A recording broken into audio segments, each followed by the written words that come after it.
Hello, this is Christy Marie with Status Assist, bringing you what is hopefully another helpful video. Today we're going to be talking about the LRO, or the Land Recording Office. Many people don't really know the history of this, but we need a place where we have documents and we can put those on the public record. In the past, when someone wanted to make sure that the public knew and that it had gone on the public record, they might post it in maybe on a bulletin board in town, or you could put it in the newspaper. There are certain ways that you can make sure that things, information is put out there in the public record to where people know about it. When Anna posts her notice on her website, that gets enough traffic that that's considered putting it in the public record. So anyways, we need a way as state nationals, American state nationals, to ensure that we're getting our information on the public record. Sometimes certain counties and certain parts of the corporate subcontractors, the government structure that appears there, sometimes those counties are not willing to take our paperwork and publish them. So in the process, we've created at some point the Land Recording Office. And so the land, that doesn't really refer to like land patents. That's what I first thought. But it means that this is the land jurisdiction as opposed to the sea or the air jurisdiction. So this is our Land Recording Office. We don't register things, we record them. So it's our Land Recording Office. And this is where we keep all of our important paperwork. And there are many other things also in here that are helpful for us as we reconstruct our states. I'm going to go ahead and put my email address in here. And then my password.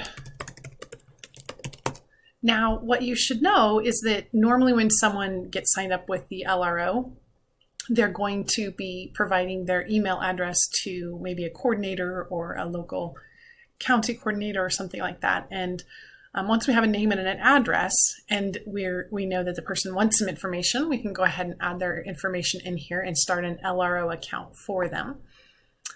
What we do is that there's a contact system that'll send emails to them. And so we have that here where you're able to opt in and out of different emails that you may be interested in.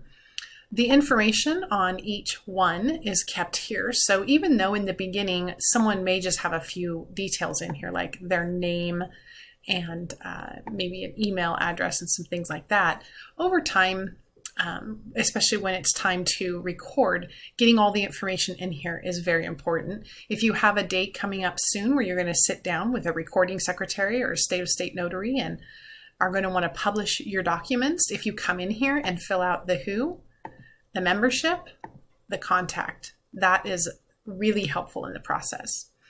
So then here, I'll show you that there's documents. These documents have all to do with your status. There's the 1779, your birth certificate, witness testimonies, voter cancellation. Here's deeds of reconveyance, acts of expatriation. You can just see all of, the complete set of 928s plus more. Also, if during certain, situations you're in, you need to provide notices, we can put those in here and they can be added. Also land patents. So there is a land portion of the Land Recording Office that is for your land patents. There's private property, which is automobiles, trailers, and firearms. There's an incident report. You may need to report an incident to the territorial or municipal government or commercial entities. And then this is where you can have where there's a private one, common law will. So you could put your will in here.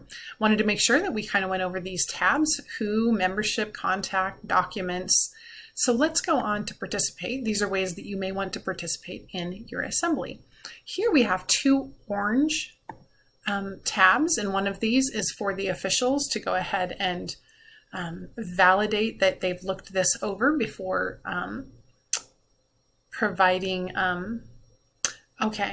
this is some information that's helpful in the getting of the credential card.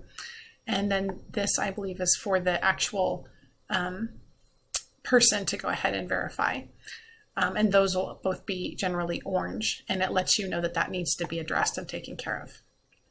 Then there is some external accounts. I'm not really going to go into that. It's not something worthy of covering. I've taken the Sign in America course. You can see that I did complete it. Again, like I said, you can self-govern and decide what emails you do and don't want, what's necessary. And if you get tired of receiving certain emails, you can go ahead and change that. There's an area where there's fees, and you can see what you've done. You can add an item. I'm going to show you that you might want to add a credential card. It'll show you the amount. You can go ahead and check out, and you'll be able to choose the payment method and go through the whole process and fill that out. So all of those things are there. I wanted to just show you, one other, this last tab over here is for sites like websites. Here's a link to TASA, so that will help you. The Sign in America course and Mattermost.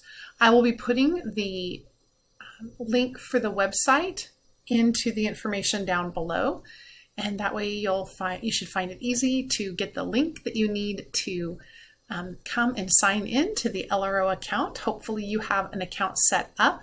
If not, just be in touch with your state coordinator or local contact.